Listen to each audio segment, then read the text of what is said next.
Greetings everyone, my name is Andy Wong and I am a software engineer at Reactime, and it is my pleasure to announce our next version of Reactime.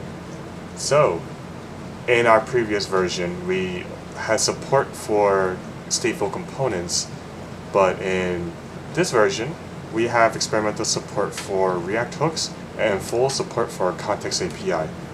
We hope that this would expand the reach for more senior software engineers as we troubleshoot more React-based applications. Alright, let's just jump straight into it. Let's go into a demo. So, the very classic, we have a calculator. This one's with stateful components. I'm going to open up the Chrome. Where is it? Chrome DevTools, and I'll open up Reactime. You'll notice that I've already installed the application. You can find this in the Chrome extension store. And let me refresh. So you'll notice that under the React calculator, we have a state, which is currently what I have being tallied. Now if I put 1, 2, 3, you'll notice that my state is actively changing. I'm going to put on the diff to find the difference. And if I click on plus 3, 6, 9, you'll see that my state is actively changing, and I'm going to click equal. And we have a total state as well within our object. Now the cool part is, what if we jump back to step 1, and if I click play, it's going to keep track of the state as what we just went through. And if there were any errors in our console, we can actually pause this thread of execution, or actually the time jump, and check any error messages here. Luckily we don't, because it's a demo. Alright, now for the newer features, I'm gonna go to a very simple app.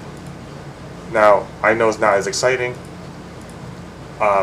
What I have here are 3 separate components. One is for the stateful components, which is similar to our React calculator. One for context API, and one is using a useState hook. But just a reminder that this new release will support more than just useState. This is just for the sake of the demo. And as far as what type of demo this is, I got these straight from the React documentations. And let's just start clicking. So I'm gonna click on the stateful components twice. We're gonna make sure that it goes back, and it does. I'm gonna click on context API, where I'm aging, because just like real life, we can't get younger unless we time travel. Very meta. Now for useState hooks, I'm gonna click on this a few times, and you're gonna notice, actually sorry, I should have put on diff. You'll notice that even the useState hook is changing, and this is amazing because useState hooks do not share the same context as stateful components. So there's definitely an achievement from my entire team, and I'm truly grateful. Now, one great piece that we have included is in our charts. Now, I know it's a little cluttered right now, but what this is representing is a branch off from each individual time jump.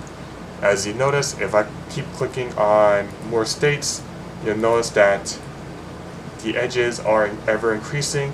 If I were to backtrack, maybe let's say give it 5 steps, and I do something different, it's going to alter our path and create another segment, as you see on our right. And that's it. That's for our demo. We are already published on Chrome Store. You'll find us at NPN, and there'll also be links and more information in our description. Thank you very much.